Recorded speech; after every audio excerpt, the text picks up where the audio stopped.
এবার বলেন আমাদের সমাজে অশ্লীলতা আছে না নাই? চট্টগ্রামে নাই? আমি কই নাই, ওনারা বলে আছে। দেখছেন, আমি সামহাও বাঁচায় দেওয়ার ট্রাই করতেছি,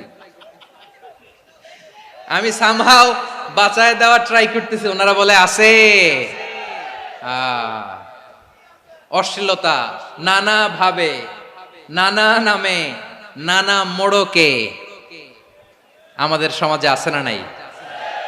সংস্কৃতির নামে, ফ্যাশনের নামে, বিনোদনের নামে, উপন্যাসের নামে, কনসার্টের নামে অশ্লীলতা আছে না নাই? আপনি দেখেছেন কনসার্টগুলোর অবস্থা?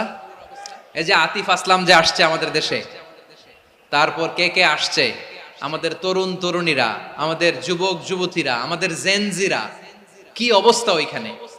হ্যাঁ, কি অবস্থা? কে বাঁচাবে ওদের? কে রক্ষা করবে ওদের ইমানের, ওদের চরিত্রের হেফাজতের গ্যারান্টি কে দিবে?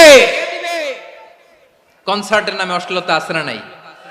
ছেলে মেয়ে একে অপরকে জড়ায় ধরতেছে, একে অপরকে চুমু খাচ্ছে প্রকাশ্যে, দিবালোকে, গণমানুষের সামনে। আল্লাহ তাআলা এই অশ্লীলতা থেকে আমাদেরকে বেঁচে থাকতে বলেছেন, বেঁচে থাকতে বলেছেন। রূপালী জগতের নামে অশ্লীলতা আছে না নাই? এই টার্মটা আপনারা জানেন না? রূপালী জগৎ কি জগৎ? আসলে কি রূপালী জগৎ না অন্ধকার জগৎ?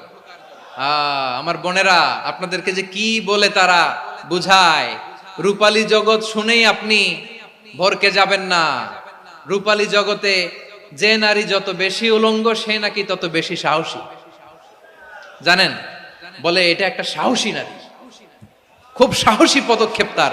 যত বেশি শরীর থেকে কাপড় নামাতে পারবে, যত বেশি বস্ত্রহীন হয়ে নিজেকে প্রেজেন্ট করতে পারবে, সে নাকি তত বেশি সাহসী। আমার চট্টলার ভাইয়েরা, শয়তানের প্রথমে এজেন্ডা ছিল বনি আদমকে বস্ত্রহীন করা। সে আদম এবং হাওয়া আলাইহিস সালামকে নিষিদ্ধ গাছের ফল খাইয়ে তাদেরকে বস্ত্রহীন করেছে।